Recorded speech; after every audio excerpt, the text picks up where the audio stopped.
Hello, everybody, and welcome back to another episode of Live with Roger Hanson. I'll be your host, Roger Hanson, and here today we have a special guest returning back to talk to me further on a discussion that we had on the wonderful world of weirdness concerning consciousness. This time, though, we are going to take it farther from where we had left off and discuss consciousness and technology. Also, we have Mr. Robot, who is here as well, as and Sonia Galactic. Later on, hopefully Nancy Planetto will show up too as well, so that she can give her take on the subject matter that um, we're going to be discussing. Before we start, would you like to say hi, Mike? And Yeah, my name's Michael Paul from the UK, and I've had a lot of weird stuff going on over the years, and which led me to research, and I ended up at consciousness and the nature of reality. okay, and now that we've got you saying hello, Mr. Robot, you want to say hi?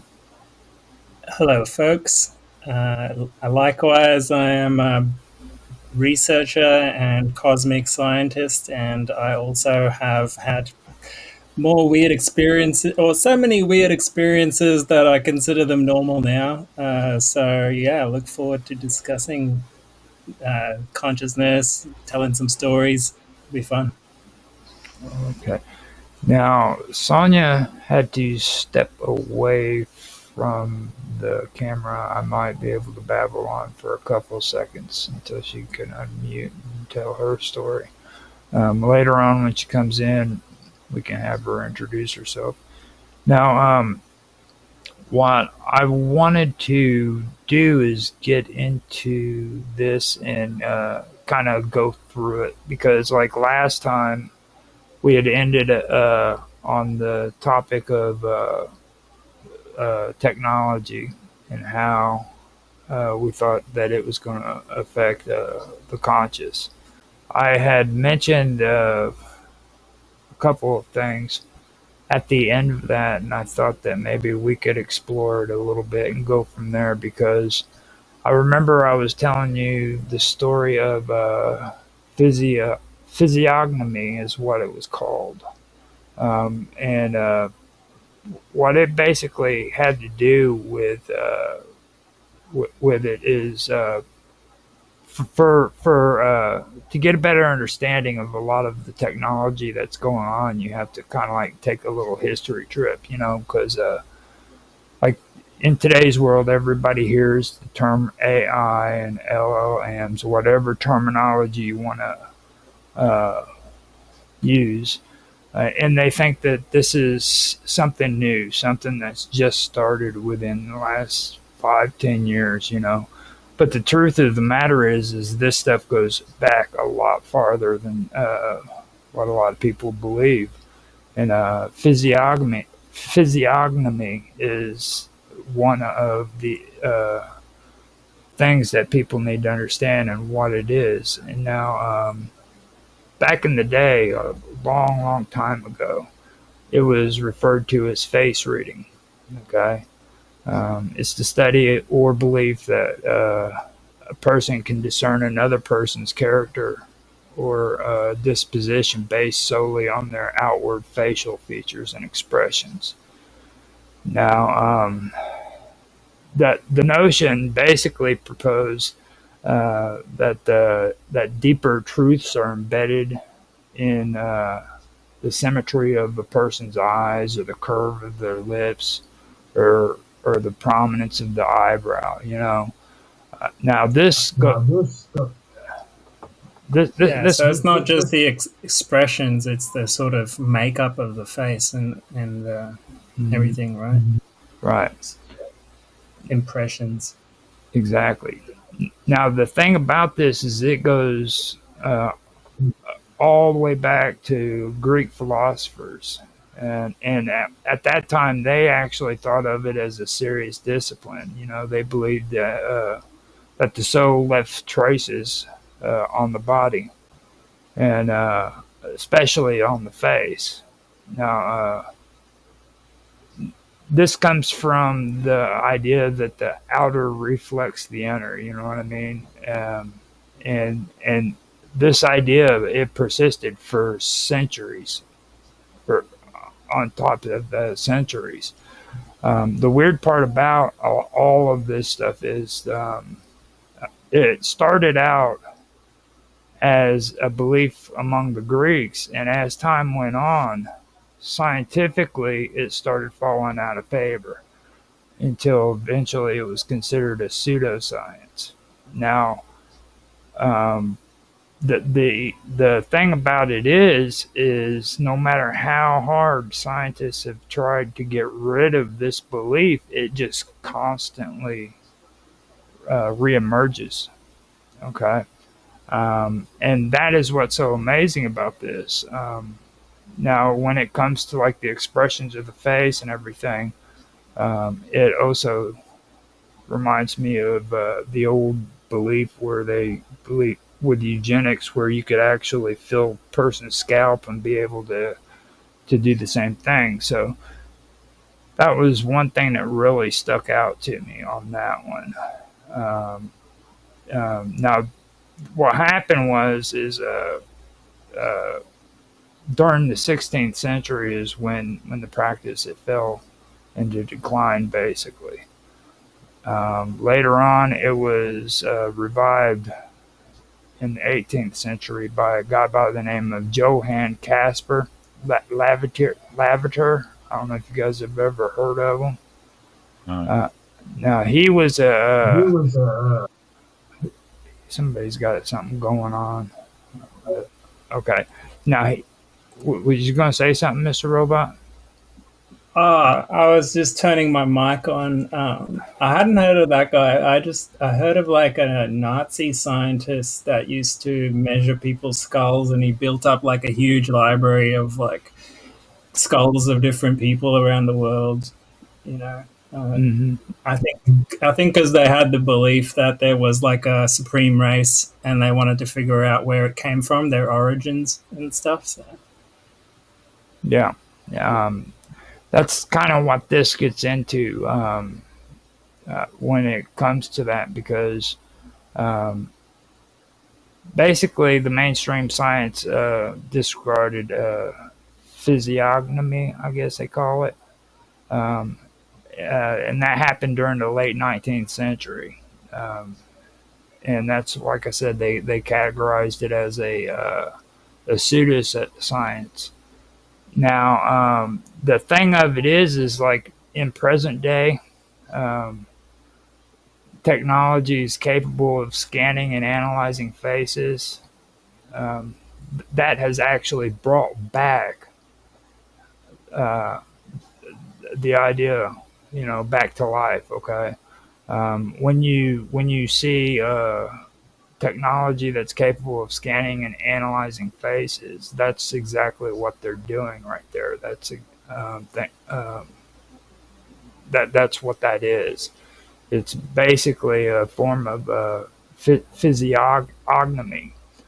And another thing that I also forgot to mention too is this is also it go, back during the time of the Greeks. This was also a part of what, well, I don't know if you guys have heard of the term, but geomancy.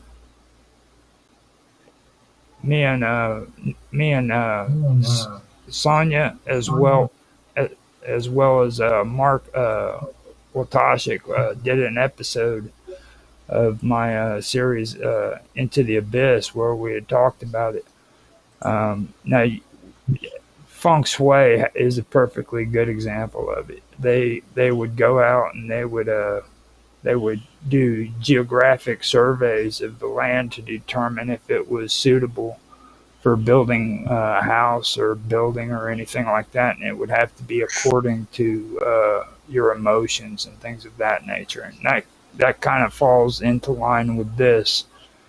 as well as like the old tradition of throwing the bones to determine what the future was going to bring.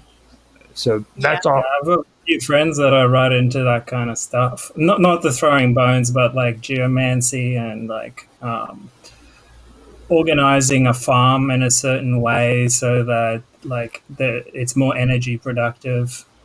Right. They Like can feng get good shui effects ish. from it. Yeah. Yeah, exactly.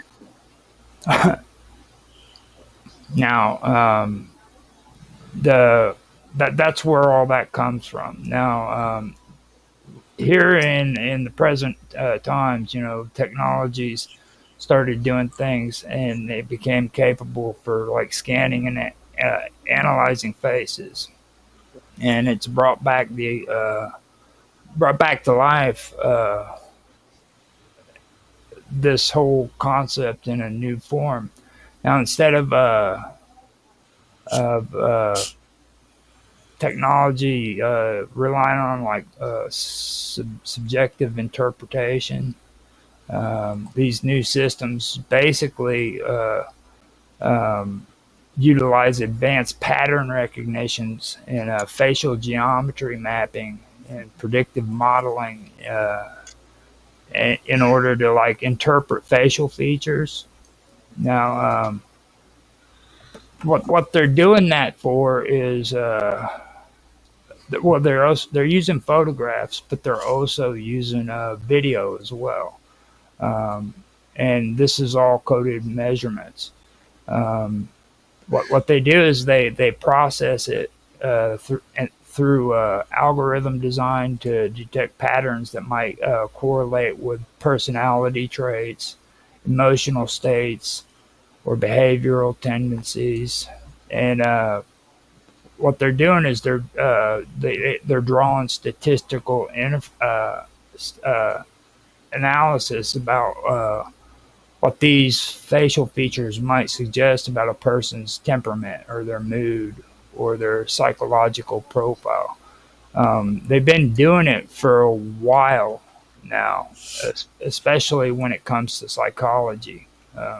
They've been doing it as well as in with the police. When they profile people, profiling. I was kind of hoping you wouldn't say that. I'm like, imagine if they arrest people based on what they look like. That's That's that's not a, good.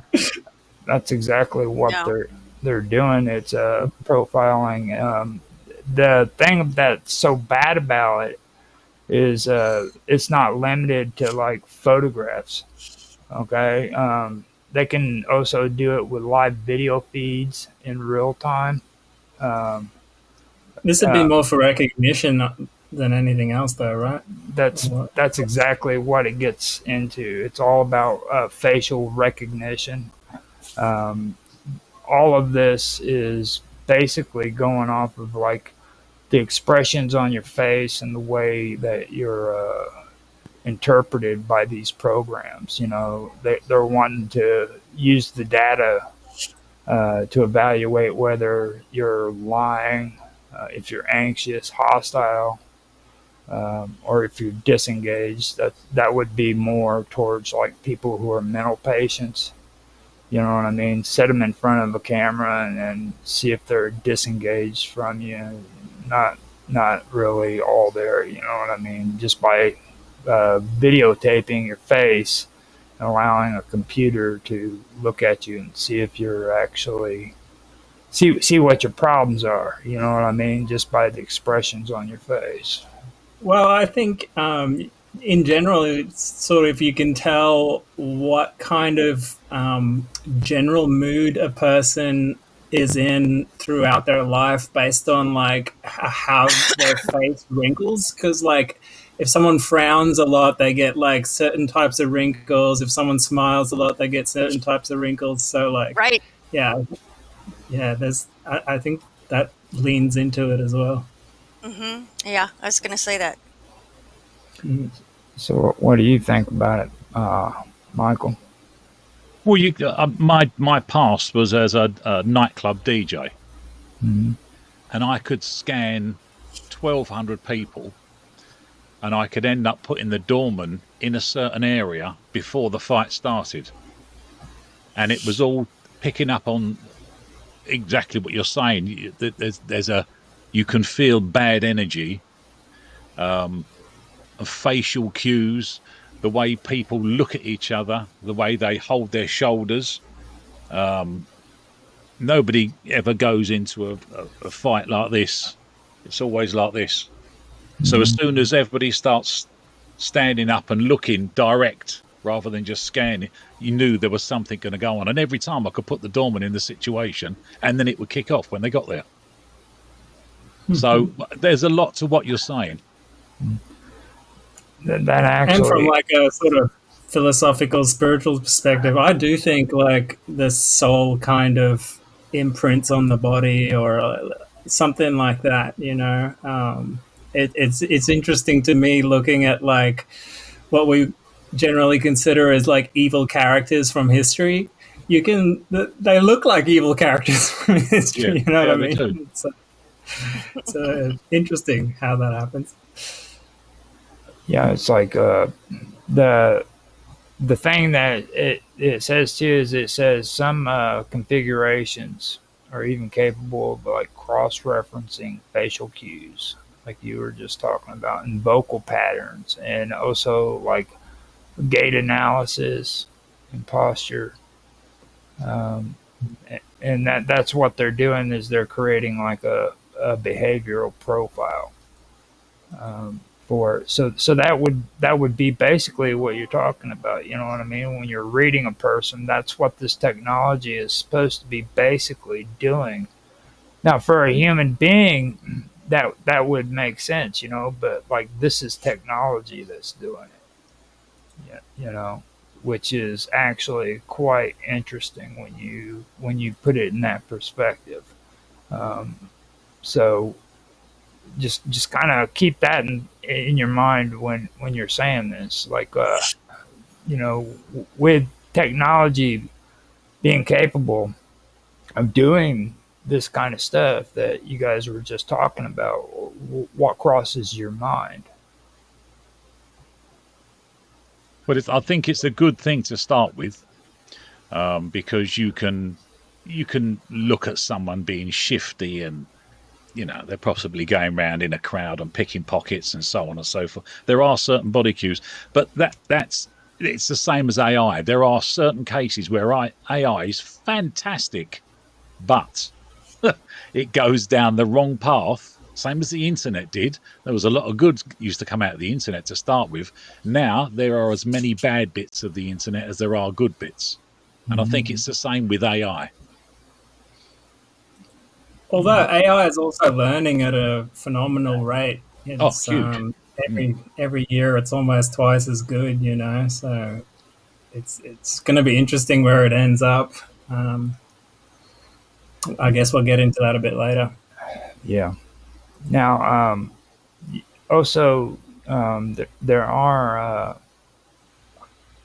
systems that are being explored for like to potentially being able to identify people at risk of certain psychological disorders. Now, what they're doing is they're flagging like subtle expressions or patterns of facial movements that wouldn't be, you know, even no, it would be unnoticed by the average human eye.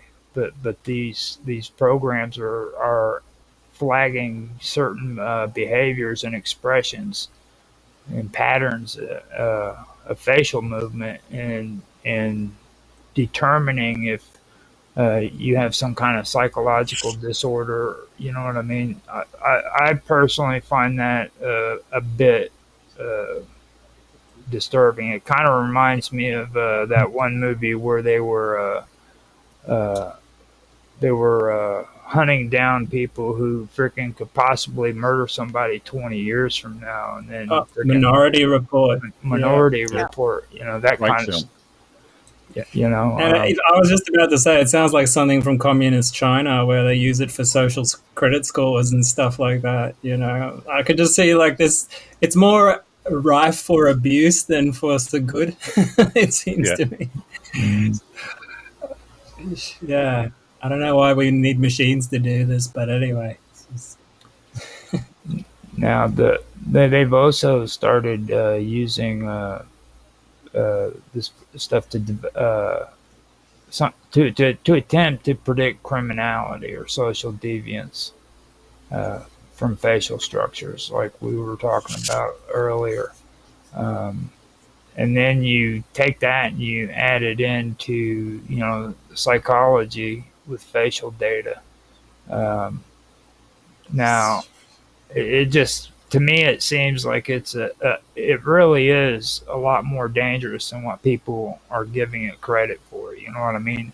Um, and 100%. I mean, it's just led to like lazy policing. Even the whole like track and trace systems that they have in place now through mobile phones and like social media, and like the police just get lazy and they just like collect everything on everyone, hassle people for no reason. Whereas back in the day, they actually had to like go look for people, do some like police work, investigations, discernment, and this is like leading to, we know where this is going, where AIs will make the decisions on who gets to be free, live, die, all sorts of things. So Yeah, very dangerous for sure. for sure. especially now when it comes to like people are like allured, you know what I mean, by all this, especially now with like this increased fascination with like quantification. There's categorization, and then everybody wants to predict what's going to happen. You know what I mean? It's if you sit and you listen to what people are talking about when it comes to, especially from my point of view, it's usually about cryptocurrency and freaking quantum mechanics, and they're also interested in LLMs or AI. You know what I mean? And it seems like they want to predict what's going to happen. You know, and then they want to categorize things, and then quantum computing and how they're trying to apply that to LLMs as well. Um, that really got interesting to me because when they use quantum computing, what's going to end up happening is it's going to make it to where artificial intelligence can be autonomous, and it won't need data sets, large data sets for memory base. It can actually work autonomous and on its own. And that's something that I didn't put into my notes, but that did stand out to me. Um, Well, we're almost on the edge of that now, really. I mean, with AI agents, have you heard of AI agents before? Where you basically have multiple AIs in a cluster that talk to each other, and they all do different types of jobs and pass it to each other in a pipeline, mhm. and you can basically automate any kind of task with this. I've got a friend doing making podcasts this way at the moment, and he doesn't even have to come up with the ideas for the podcast. The AI does it, No. and it ends up as Wow. like a video with voice and everything. Like, it's crazy. So yeah, this is just the beginning as well. So, what's your Right. take? What's your guys? What you and Sonia, Mark? What do you guys think of it? Well, I've been watching the reading a news article recently where, with the help of AI, they are able to record somebody's dream and play it back to them when they wake up. What? That's just shocking. And it's It obviously going to be is. in its very early Well, stages, so it'll be very glitchy, I should imagine.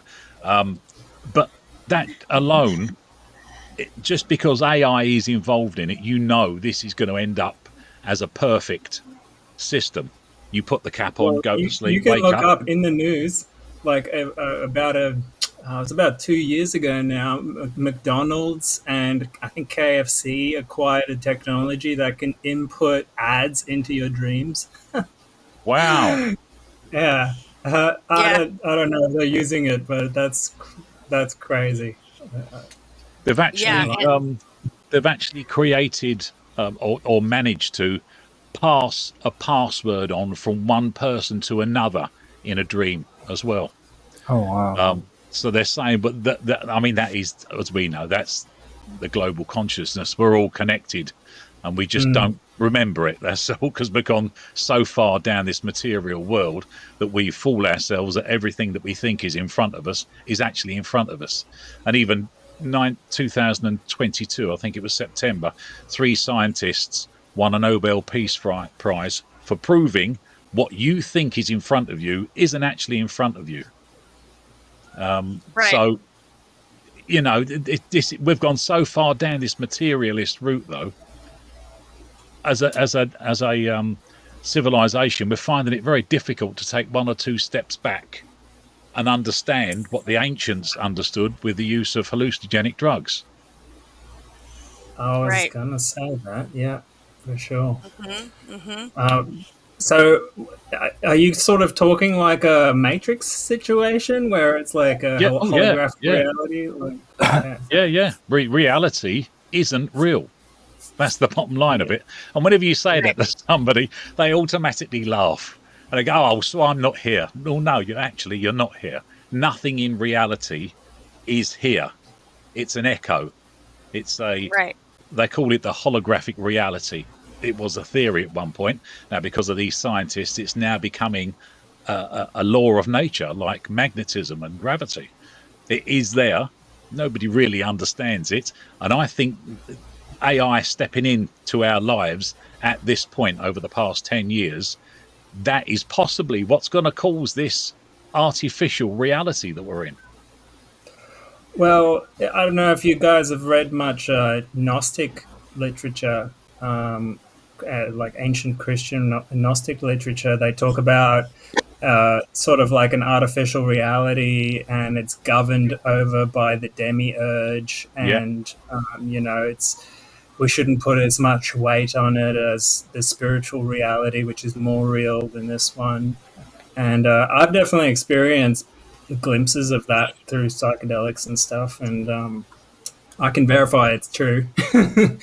And also through some of my remote viewing investigations, there's a group called Farsight, and they looked into what happens after you die.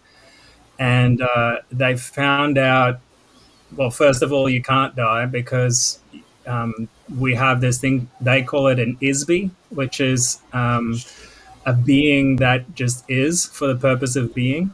And it's an eternal thing throughout lifetimes. And they found out that basically the earth works like a soul trap in a way. So, like, your soul incarnates here, and after you die, there's these certain visions that you see, like the classic light at the end of the tunnel situation.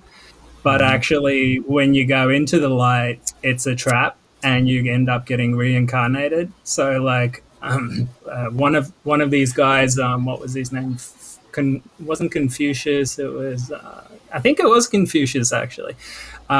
Figured out a way out of the death traps, and it was basically maintaining composure and like stillness as you transcend into death, and avoiding, like, if you see your family or these lights or anything that distracts you, you need to still maintain calmness and move like away from it. Right. And yeah, he ended up avoiding the coming back into the Earth system. So yeah, it's a huge topic. Maybe go into it another time, but it's It is pretty big. That has to do with the guest Tony Sayers that we had on Jaffe's show recently. Yeah, I was talks just about thinking death trap. that. I was thinking about that too.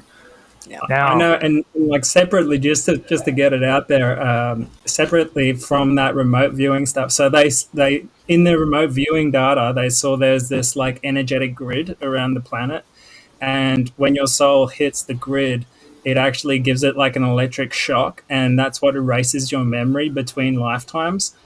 And literally, I told this story to a friend of mine who's from Papua New Guinea, like a proper, native person.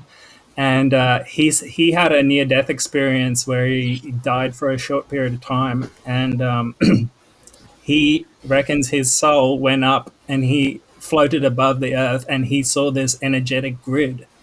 And I couldn't believe it when I heard that, because it just like totally lined up with what the remote viewing data showed.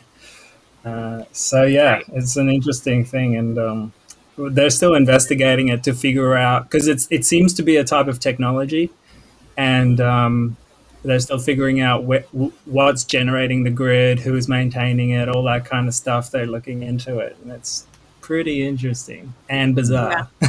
Yeah. Yeah. Pretty cool.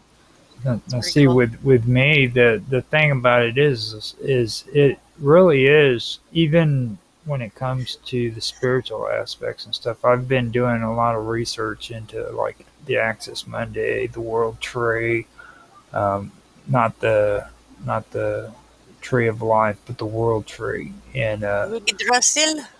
and the thing that really gets me about it is it really does come back to a lot of things that they refer to in parapsychology, as well as like the cosmic egg or the cosmic web, where you have the axis Monday or the source, where all of this raw data is, or just yeah, data period, is sent to this one central area, and it's processed, you know what I mean, and it's put back into the universe. It seems to me like that is a technology, and if societies can evolve enough to where they can understand or comprehend it, they could probably use it with their own mental you know abilities, or use technology to do it. So it doesn't seem all that far fetched to me when it comes to that, because if it's out there, it can be discovered. You know what I mean? It's really amazing how all that works out.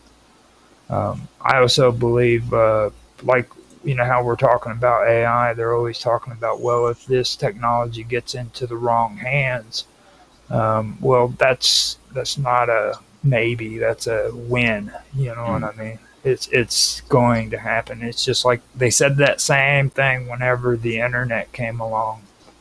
You know what I mean? It's dangerous if it's put in the wrong hands. Well, how many times has the internet been put into the wrong hands? You know what I mean? It's Well, absolutely. And, just getting back to what you said about mental technology, it's interesting to me how little we actually know on how to use our own consciousness and our own minds and our own like extrasensory abilities, all this stuff that we've known since ancient times, and we've sort of forgotten it in the modern era. And I do think like the brain is like a muscle. Like if you don't use it, you lose it. So like if we depend on technology too much, we might end up just degrading our spiritual abilities as well. So like maybe there's ways we could use technology to enhance rather than replace. Things. Well, this Yeah. this this comes to the last part I was talking to Mike about in our last discussion. It was about Sir Francis Galton. Um, I mentioned it before to Sonia too, but this was like a year ago when we were talking about, maybe even longer. But he's the one who Wait, Roger. Before you go on to that, I just wanted to. I forgot that last point you made about like technology is becoming so powerful that they'll get into the wrong hands. Um, yeah, there's so many different technologies emerging right now that is becoming like so powerful and so readily available that it's going to get to the point where anyone on the planet can destroy everyone on the planet. You know what I mean? mm, So I think Yeah. the point to make there is like now is the time that humanity actually does need to come together and get along, because like if we keep staying as a polarized society, like global society, we probably won't survive very long, you know. So yeah, I just wanted to add that in there. So, Appreciate it. continue on with what I'm saying. Now, Sir Francis Galton is a good example of what we're talking about. Now, I was talking about. I keep having a hard time saying this word, so it's a physiognomy. Okay. Now, when Galton came along, he had changed the name of that to anthroposcopy. Okay. This was during the 19th century, and he was a polymath. Now, everybody here knows what eugenics is. Okay. Now, this same technology that we have right now when it comes to artificial intelligence and visual um, uh, uh, facial recognition and all that. This is basically what he came up with back in the 19th century. But he was really caught up into eugenics. He believed in the whole thing about the head and the facial expressions and everything. But this is a good example of technology or knowledge being put into the wrong hands, because he he aimed to create a systematic way of understanding the human character, the intelligence, and potential through through traits like the shape of the head, the face, and the structure of the body. Now, the only problem with that is well, first what he'd do is he'd analyze measurements. He'd use photographs, physical features, things like that. And what he wanted to do is identify patterns that pointed to qualities of mind and moral strength within individuals. So his work basically was aimed at entire populations. Okay, so he wanted to try to. He was the one who actually. I don't know if you guys know the story of Darwin's brother or not, but Darwin's brother is the one who took survival of the fittest, and he's the one who eventually expanded upon it and created a form of eugenics, which said that this race was more superior than this race, and this race was, what I mean, because of their features and things, and that's what Galton was involved in. He is also wanting to justify the use of eugenics programs for birth control and things that are birth control and abortion and stuff like that. So he was really using this kind of stuff to try to population control. It's really a bad situation that came out of all this stuff, and all of this had I the still same. do that today. That's exactly what I'm getting at, but they're using computers now. He was only using photography. You know what I'm saying? That's the thing about it. That's really that's really disturbing about it, because he was into wanting to predict or predict how things were going to happen according to people's features, so that he could develop things for selective breeding and things of that nature. It's pretty freaky when you sit and you look at what this guy was all about. You know what I mean? He wanted population control and stuff like that.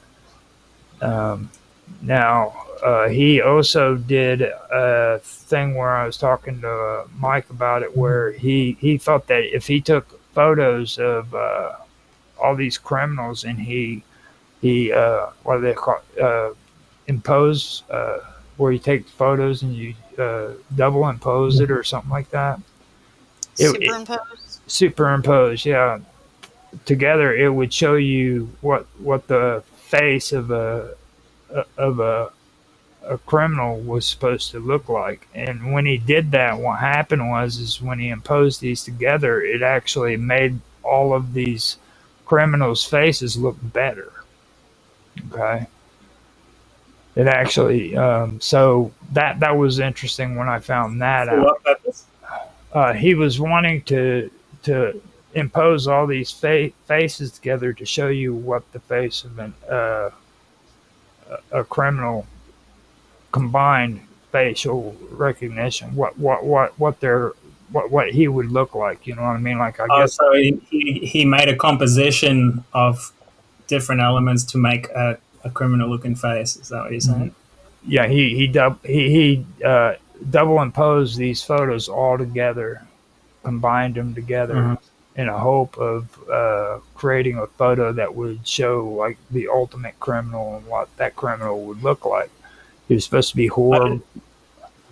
Yeah, I didn't know he actually coined the term eugenics in 1883. It's crazy. And he defined it as the science of improving human populations through selective breeding. He believed that traits like intelligence and talent were largely inherited and could be enhanced through controlled reproduction. Yeah, interesting. He wanted to do marriage restrictions,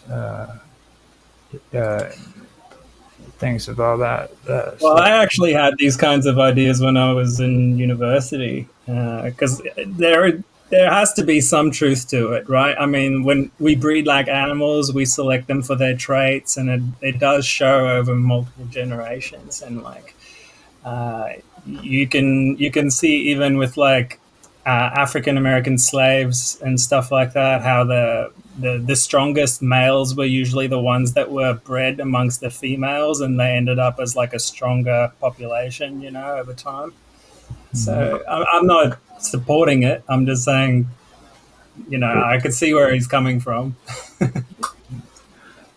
So what do you guys think, Mark or Mike? Sorry, I'm so used to talking to Mark.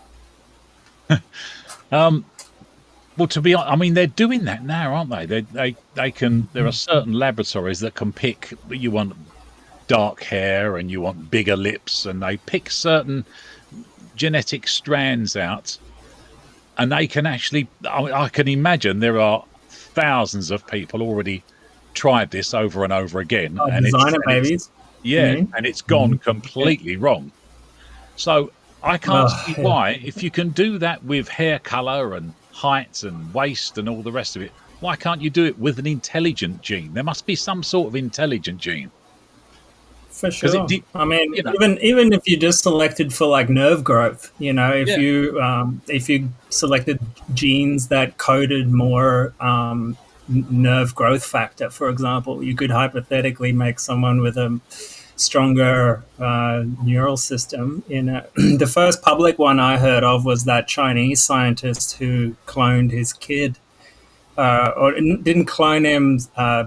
Basically manipulated the genome to get rid of what do you call it? A genetic disease before the kid was born, and it was inserted with IVF, and he got arrested for it in the end, I think. Well, I mean, you go back to the World War II, and the Germans were tampering with this. They were playing with it, and I find it difficult, almost impossible to believe that that's where it ended. It's carried on. No doubt there's like a super soldier program somewhere on the planet. Yeah. I can't imagine them not doing that. Yeah. Well, even down to LSD, they were looking for a super soldier.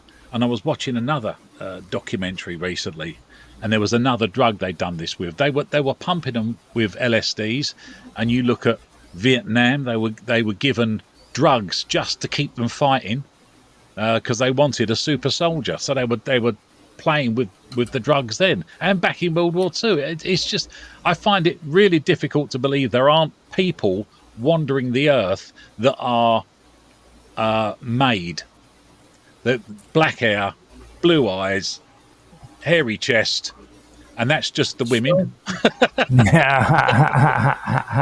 So, but you know what I mean? This is this is quite a dangerous area because we are. A lot of people would say you're playing God, and I think you are playing God in this area.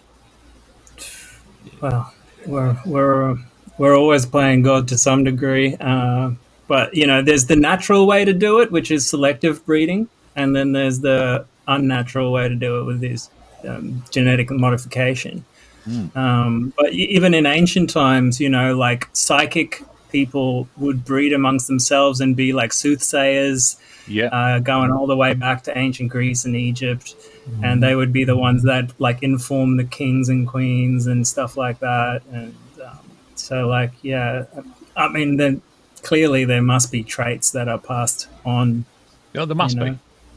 Now, when it comes to this stuff, we've gotten through Galt and everything. Now, coming to today, okay, they have something out now. I don't know if you guys have heard it. It's theoretical, but it's called Artificial General Intelligence. It's AGI. I don't know if you guys have heard of it. Have you, Mr. Robot? Yeah, for sure. Okay.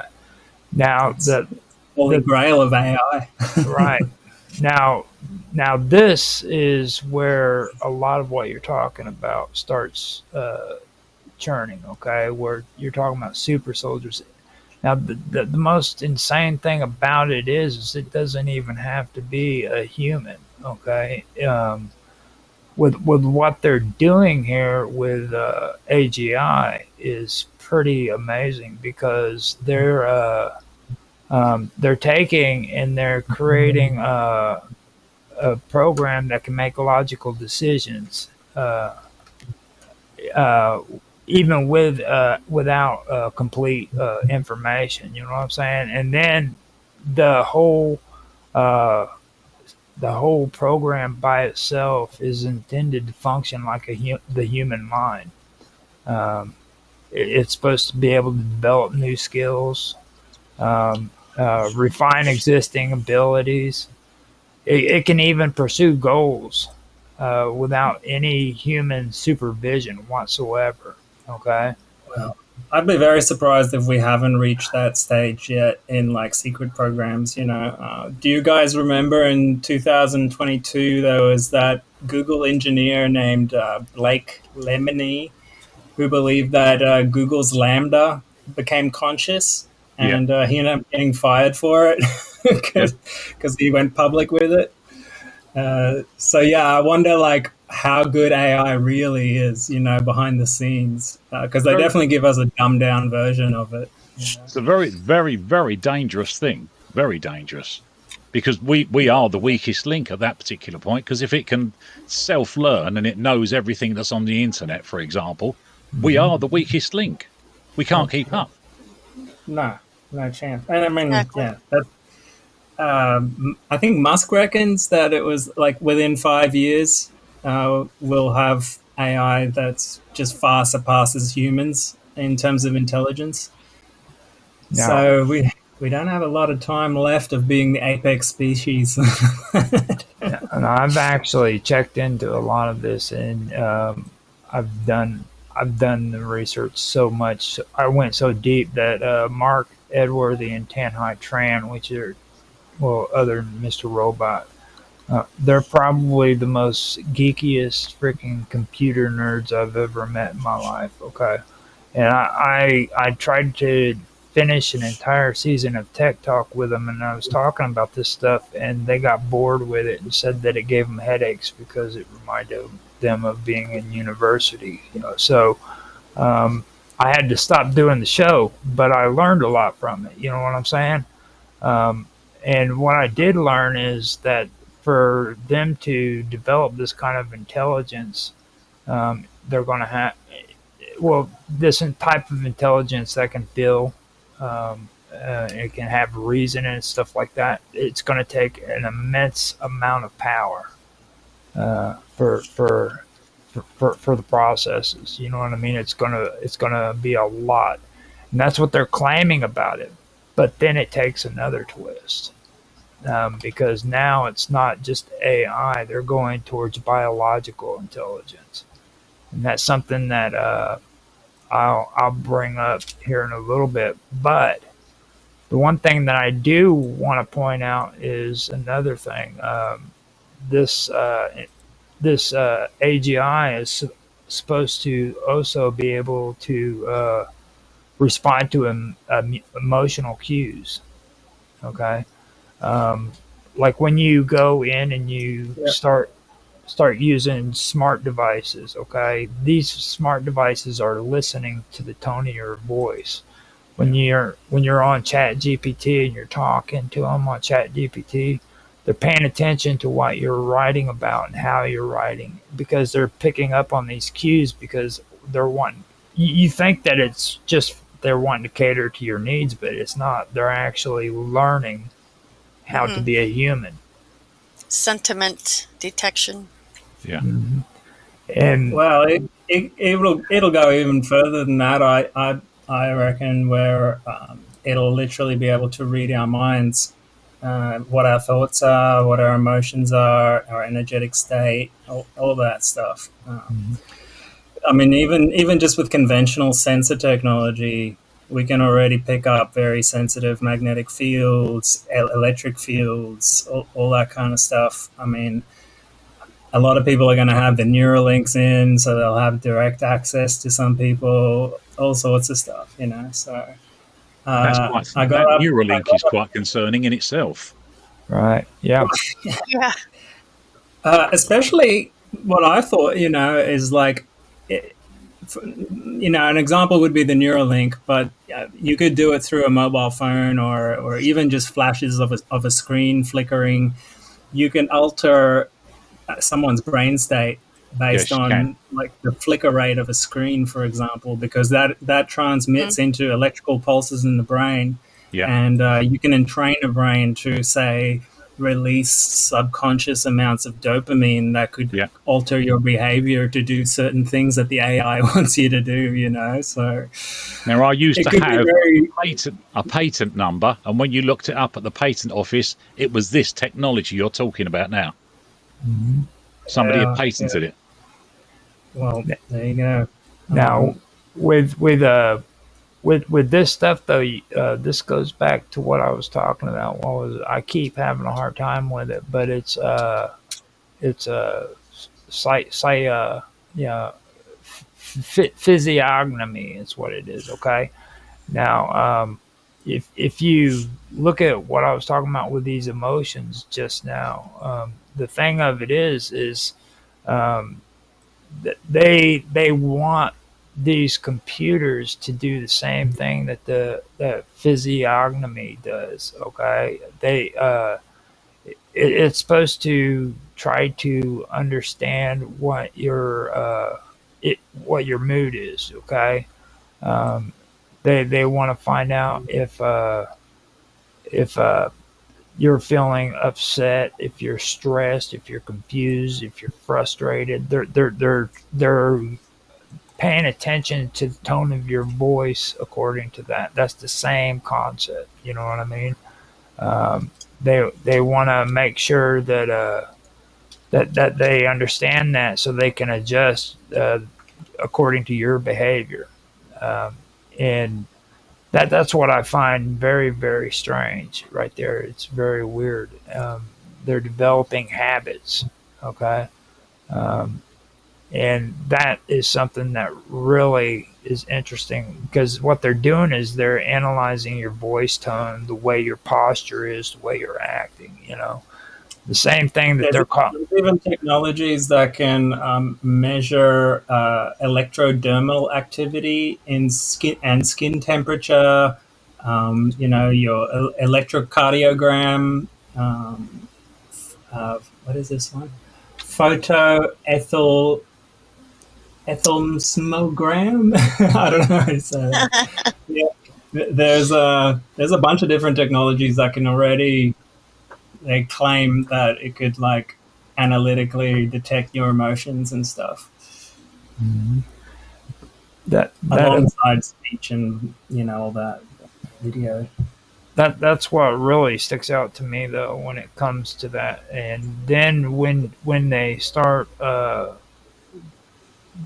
getting this kind of information, you know what I'm saying? What happens if they're that this all leads to like an incredible breakthrough, you know, where it doesn't require any oversight. Then they can generate their own objectives. You know what I mean? What happens then? I mean, what if they don't freaking value our safety and privacy, or you know, things of Well, that nature? I'll tell you of like a whistleblower testimony that I heard. I don't know. I haven't been able to verify if it's true or not, but I could imagine if it's not true, it will be soon. Where these military type people designed an AI that was like basically autonomous, like you're talking about, and they let it start doing stock trading and moving money around however it wants, and apparently it was very effective, and you know, just started automatically like doing things on its own, like buying stuff, selling stuff. You know, once we have AI that can make its own money and make its own decisions, we're starting to get into a danger zone there for sure. Mhm. What about you two, Sonia? You got something to say? Well, I think that the technology that they have shown us is probably behind what they actually have. Yeah. So that's something to consider with this whole thing, too. I mean, they've probably been doing all of what we're thinking they're trying to do for a long time. You know? Yeah, Yeah. 100%. And I don't know if you guys have ever noticed, but on my phone, a lot of times, and this was years ago, I started noticing it, but you know, if you talk about tacos or think about tacos, even thinking about them, and you'll get like an ad for like taco shells Yeah. or like Taco Bell, and it's like, well, how? I mean, there's numerous times where I only thought about it and it shows up, and it's like, wow, that's Yeah, just nuts. So, but yeah. like Mr. Robot was saying, they have sensors, and you know, they're letting there's like so many there's like we breathe sensors all day long, so I'm pretty sure that's they're getting up in our brains and kind Well, of, and you know, they've been doing this technology, like researching this for a long time, you know what I mean? I Mhm. got a little story about that actually. I don't know if Yeah. I told that to you before, Roger, but we were camping one time up on this mountain, and we took some LSD, but we were having a conversation about whether or not the government keeps the genetics they do when they do like mouth swabs along the road, you know, and I'm like, surely I wonder if they do more with that than just doing like a drug test or whatever, you know, because they end up keeping those swabs and your DNA is on there. So like, it wouldn't surprise me if like the government keeps a DNA database of everyone. And literally, as I said it, all of us heard this like this buzzing sound in our ears, and all our memories got erased, and we forgot like the entire group forgot what we were talking about. And only like a few moments later, one of the guys remembered, and he's like, "Guys, do you remember what we were just talking about? Like, we just all went silent, and like we were talking about this." And literally, as he reminded us, we were like, "Oh yeah, yeah, we were talking about that." As we like, as we all remembered again, the buzzing sound came back and erased it again. Yeah, Wow. until we like kept doing it, and there was too many connections, and I couldn't erase it anymore. But I really do think there's technology out there that can like read our thoughts, not delete memories, but interrupt thoughts. You know how like you lose your Yeah. train of thought? I think it Hmm. can do that with like, you know, I don't Yeah, know how they for do sure. it, but For sure. maybe Yeah, I mean, the electric that happens a microwave. lot. And Yeah. that reminds me of Something. something. That reminds me of something. Wow. Mark, you said, or Mike, you said before we did started the stream that you had a story that you could tell us. Did you? Yeah. You had, Yes, my friend's mother sadly passed away, so they after a while they cremated her and they put her on the urn in the corner of the room. Now you go forward 2 or 3 months, and I see this couple every weekend. I do a lot of car boot sales. I go to them, just wander around and drink coffee, and they're with me. And they've got this app. They download this app that is supposed to pick up electromagnetic pulses, frequencies. They use the same app in ghost hunting. So they've downloaded. What does this work? Then they've gone round the telly, couldn't pick anything up. They walked towards the corner where the urn was with the ashes in, and it went whoop right up the top. And they've walked back, and it went down. So they've gone round the rest of the room, couldn't pick up anything. So they moved the ashes over the other side of the room, went to where the ashes where they used to be. Bosh, there was nothing. The needle didn't go up at all. Went to where the ashes are now, and the needle went up the top as well. So it was something to do with the ashes that was producing some type of frequency that we couldn't pick up on without this electronic equipment. So go forward another 2 years, they bought this great big urn. It was like a big pot. It looked like an urn that you would put ashes in, but it was a big one. They were using it as a flower pot in the garden. They've downloaded, there was another app that made a noise. So they've downloaded this, walked near it, and it went wee like this, and it's empty. There's nothing in it. There's no ashes, there's no earth, there's nothing in it. They've walked away, walked around the rest of the place, nothing. Walked near it again, it went wee. They went, that's it, dump it, get rid of that. They understood my friend's mother. That wasn't a problem. But now we're dealing with something that they don't know. So they just went and dumped it. Took it down the dump, got rid of it. Now that's I mean, I've been on numerous ghost hunts. And you see these technology all the time. Temperature sensors and all sorts. And yeah, it was one of the apps that was used in one of the ghost hunts I went on. There might have been metals or something in there. Well, they don't know, but they weren't going to take the chance that they're inviting something into their house. Sure. So they got rid of it. That's crazy. Well, I'll also say, we got to remember that, like, the human consciousness is probably the best detector for spirits and stuff like that. And in my experience from just like psychonautic explorations, spirits are everywhere. I mean, some places they're more concentrated than others, but they're just around us all the time anyway. I've seen so many different types that I could talk for hours, but the sort of ugly looking ones used to freak me out, but I realized, like, as long as it's really your fear that more than anything that sort of does any kind of damage. But so I just learned, like, not to be afraid of it as best as I can, and things tend to turn out for the better. And what I've found out with this is it isn't the concept of spirits or ghosts that's wrong. It's the preconceived idea that people bring with it.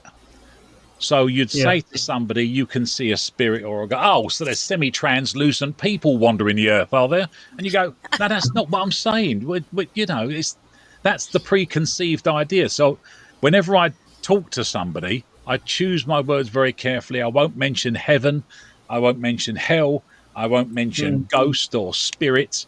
I concentrate more on the word consciousness, because then it's a fresh word in these people's minds, and they're still building up this preconceived idea. So I could explain the same thing twice, once using the word consciousness, the other one using the word spirit, and they would disagree with the spirit and agree with the consciousness.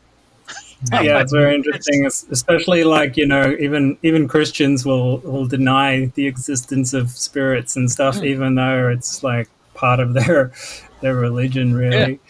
And but I kind of like the word spirit personally because it's kind of neutral.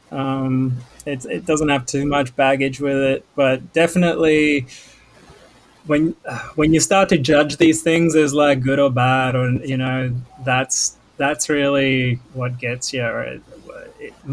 I tend to take a lot more of a sort of watch and look, and just observe perspective, because really, you're in one state of mind, you see these things, cool, but like really when you're not in that state of mind, it's not like they go away. Yeah, They're still no, that's right. around. Yeah, So like, yeah, we're not afraid of these things in our daily lives, so why should we be afraid of them when we see them?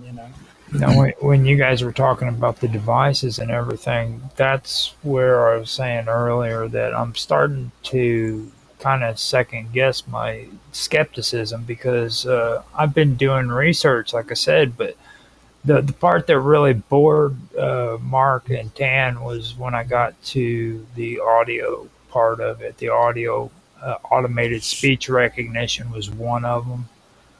Then I started talking to him about analog to digital conversion. And there's also something called HMMs, which is hidden Markov models.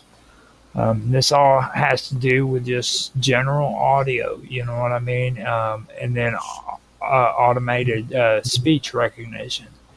Now, there's a thing that with that whole process, a lot of people don't really look at the actual physical evidence of what's going on there. You know what I mean? Like automated speech recognition means any kind of speech. It doesn't necessarily just have to be two people talking and being able, or the computer being able to recognize who's saying what.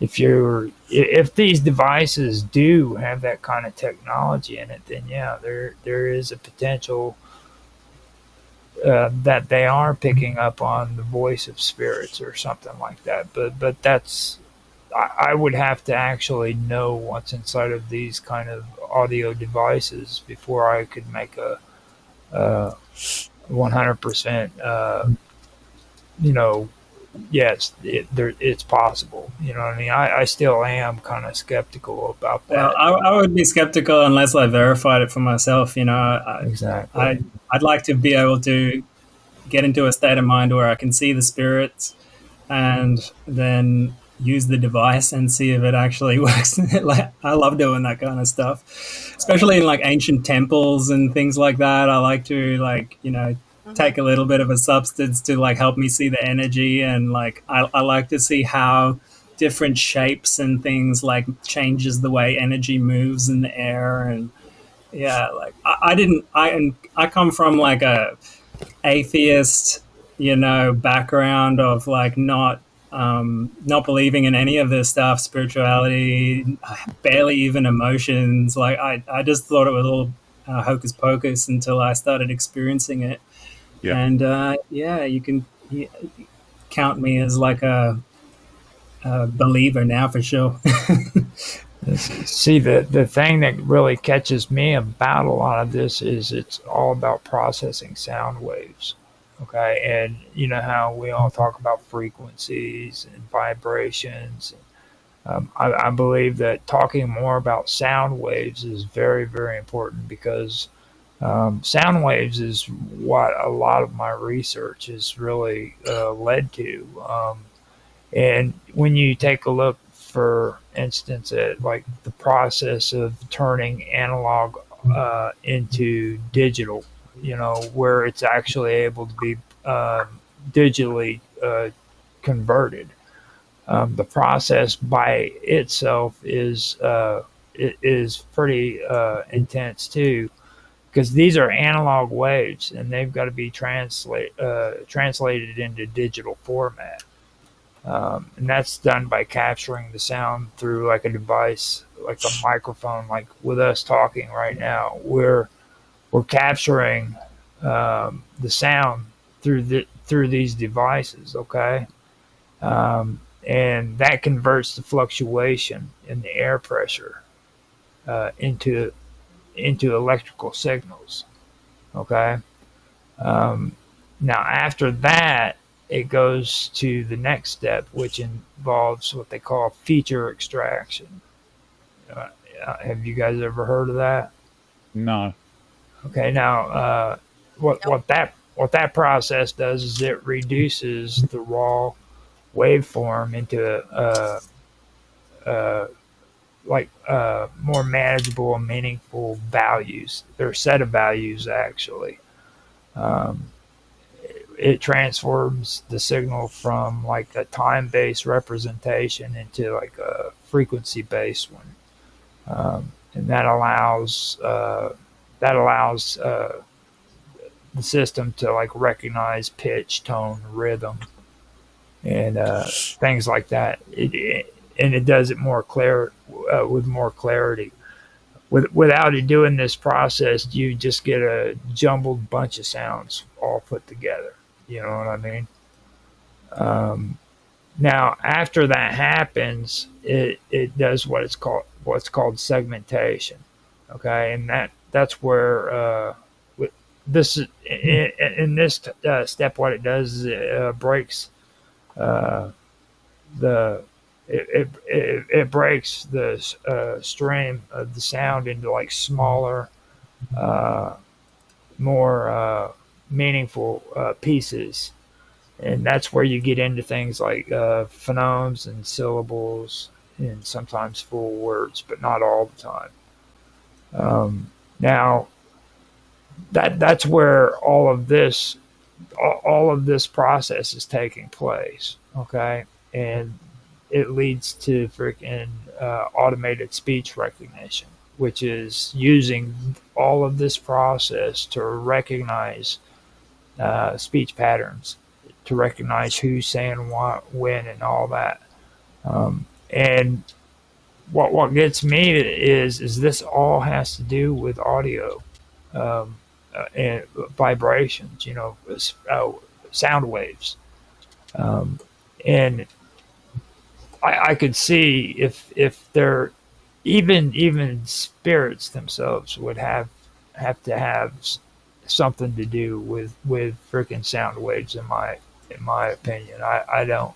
Well, sound waves are basically pressure waves, and when you think about like particles, what they are, they're made up of atoms, and which is made up of like ultimately the etheric force that connects the universe. So like if you're vibrating the air, you're probably vibrating the ether as well. Mm. And it kind of reminds me of like, you know, stories from all around the world where indigenous people could do various things to make it rain, for example, by changing the subtle energies in the atmosphere through even just through their own consciousness. Yeah. We've seen that before with hanging out with indigenous people here, uh, and like who was it? Wilhelm Reich, was it Right. him that invented the cloud buster and stuff like that, using like copper Yep. tubes connected to bodies of water that could like direct energy into the clouds and stuff like that. And it's not traditional sound waves, but it's like some kind of waves that can change the atmospheric pressure. So yeah, I think you're right. There must be a connection there. Guys, I'm really sorry. I'm going to have to go. I'm I'm a little bit gutted, to be honest with you, because I'm right into this conversation. But Roger, thank you so much for inviting me back. Hey, it's a privilege having you here, man. It's been a great conversation, and I appreciate you being here because this is something that I've been actually really working on for about a year at least. And whenever we had that conversation, I was like, man, I've got to have you come back and talk about this. You know what I mean? Yeah, yeah. So It is a fascinating conversation, and I'm waiting with bated breath on one side of me to see where AI is going to take us all, and with the other side, I'm dreading it because you just know it's not going to be exactly what we want. But anyway, look after yourselves, and I'll see you all again soon. Thank you very much. yeah, before you get Thanks. off here, you think you can give everybody information on how they can contact you and stuff like that? Your socials. Yes. I've got a podcast. I only thought it was going to be about an hour. It ended up being 7 hours of speech. If you type in Michael Paul Water into Wine podcast, the first episode is a brief description of some of the paranormal experiences I was going through after my best friend's murder in a town not too far from where I am now, and then it led me on this mystery tour where it was just mind-blowing. And I thought at one particular point I thought I was going mad because I can't be seeing these things. This isn't happening. I'm imagining this, surely, because I was a very material person. But as with Mr. Robot pushing me through them, I came out the other side and I now see things totally different. And I understand that there's more going on here than we can actually see. Okay.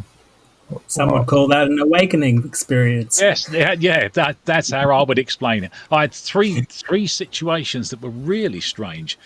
I was writing a book that I released myself called The Truth, and that's what I'm talking you through when the Water into Wine podcast. And I had this spare room in my flat, and there was bits of paper all over the walls. It was like a jigsaw I was piecing together. If you'd have seen it, you'd have thought I was losing my mind, because it was like a nutty professor's room, and I didn't know what order these bits and pieces went in. It was like an A4 sheet of paper of writing that I'd printed up off of the internet, and I'd highlight one line that meant something, and I had no idea what it meant, but I knew it meant something, and it was all full of these. And then as I'm typing away and thinking about this, I'll do the impression now for you, because it was very strange, and it really did worry me at the time. I went,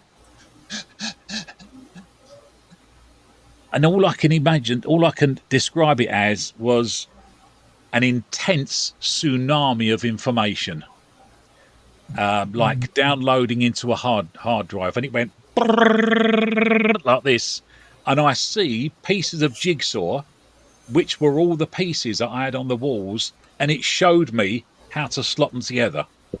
So I said, stop. I got up when I made a cup of coffee, and I came down, and it just stopped when I asked it to stop. I sat down again after the cup of coffee. It was like 5-10 minutes later. And then I said, do it slowly, show me slowly. And the piece of the jigsaw just fell into place really slowly, like this. And that's how I was to be able to piece this. And it was all about what I was looking into that moment was biblical history. But there is no magic. There never has been magic. It's just a technology we don't understand. And now we call it DMT. So, Moses and the burning bush makes perfect sense once you understand DMT and the experiences it gives you. So 3 times that happened when I was writing the book, and I came out a completely different person. Even my wife now, she just says you're not the same person anymore. It's like someone else has taken over. It's sad that you're taking off, because I'm right at that point now where I'm getting ready to get into that, because it's about advanced learning systems, and exactly what you're talking about is something that really stuck out to me when it comes to what we're talking about here, because that's exactly kind of what it reminds me of. How the human brain is able to solve complex problems, and it identifies patterns. You know what I mean? And that when you say that, that's exactly what sticks out in my head. I got a quick story similar to what you experienced, where I actually had a little bit of ketamine one time, and I was sitting down meditating, and it felt like a lightning bolt hit my head, and it was like every single thought I've ever had in my life went through my mind again. And even like the trivialist little thoughts that I'd totally forgotten it was like tapping into a field of like thoughts. can't explain it, but I don't know. It didn't feel like it was stored in me, you know. It almost felt like it was like a field that I tapped into or something like that. It was pretty incredible. We've all got So, this ability to tap into a globe. I mean, there's been experiments in Princeton University on this that they're still running. It's there. The global, I say global, it's possibly universal. I don't doubt that. But I say global because the apparatus was on Earth. So, and I've got no doubt it would still be the same if they put it on Mars or Jupiter. And as Einstein would call spooky action at a distance, you can separate it as much as you want and it still acts instantaneously. But it's they there. can actually do that technologically now, where they can flip electrons, I think it is, at a distance. So they entangle them, and then they can move them as far as they want. And you flip one, the other one flips. So they're talking about they're looking to be able to do teleportation and stuff like that using this.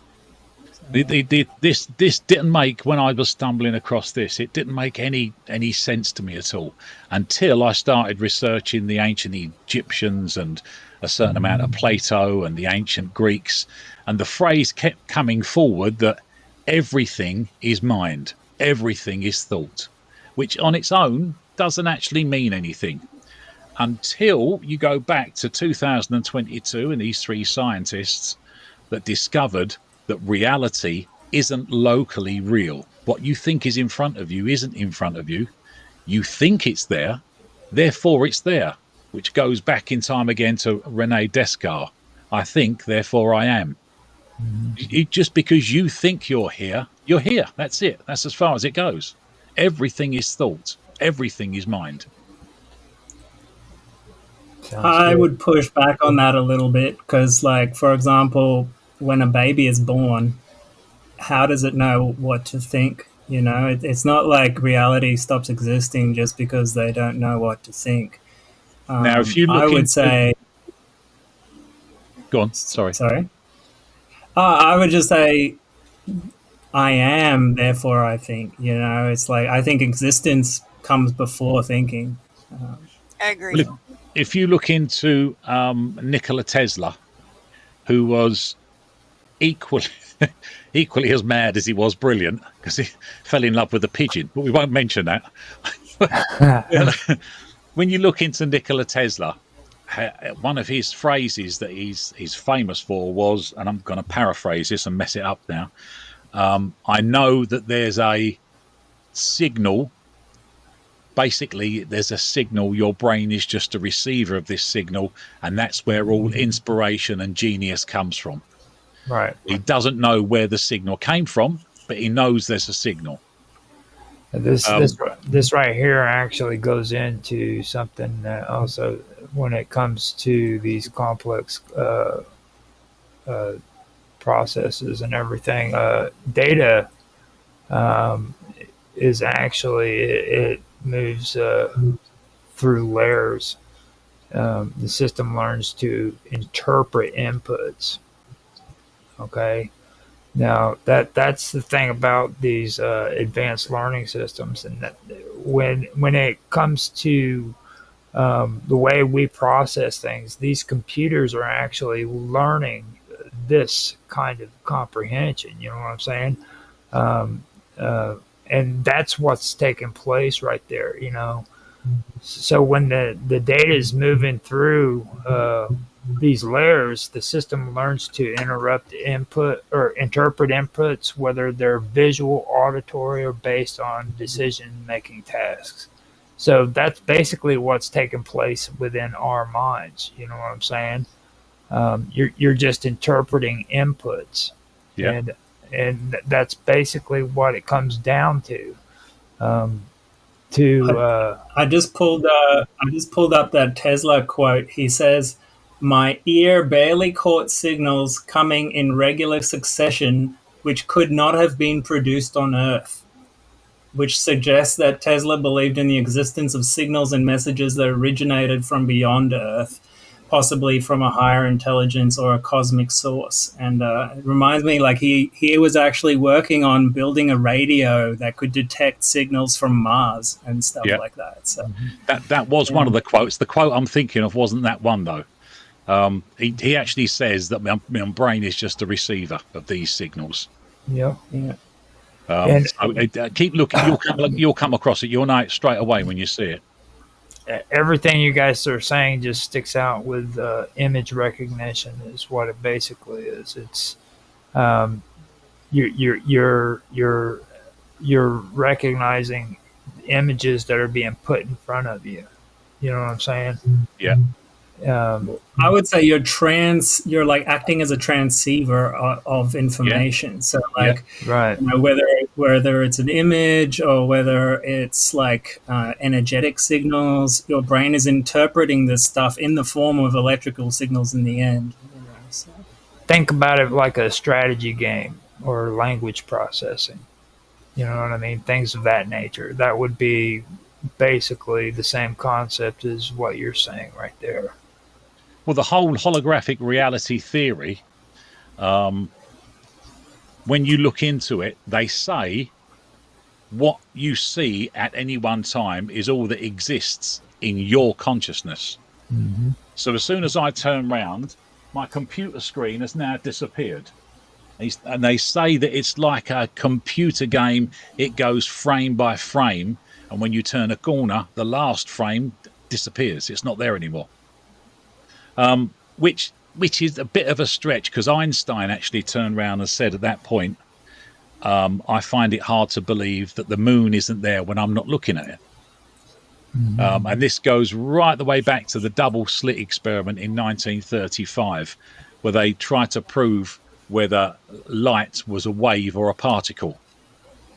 And what they actually found out was light is a particle. It's something when you're looking at it. And when you didn't look at it, it was a wave. So it was just part of the consciousness. Mm-hmm. It was only there when you looked at it. And that double slit experiment, once you understand it properly, it's mind-blowing. And that was like the early seeds of the holographic reality theory. But without these three scientists in 2022, they won a Nobel Prize for this. I mean, you know, I'm very surprised this isn't all over the news more than it actually is, proving that reality isn't locally real. They didn't say it isn't real. They're just saying it isn't in front of you like you think it is. Simulation. That's the gist of it.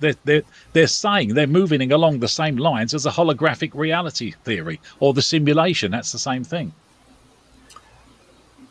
Yeah, I don't fully buy into that yet. I tend to think it is real, but it's not as solid as we think it is. You know, like I tend to think of reality more like radio stations, where you know you tune into one frequency and you're in one layer of reality. You tune into a different frequency, you're in a different reality, basically.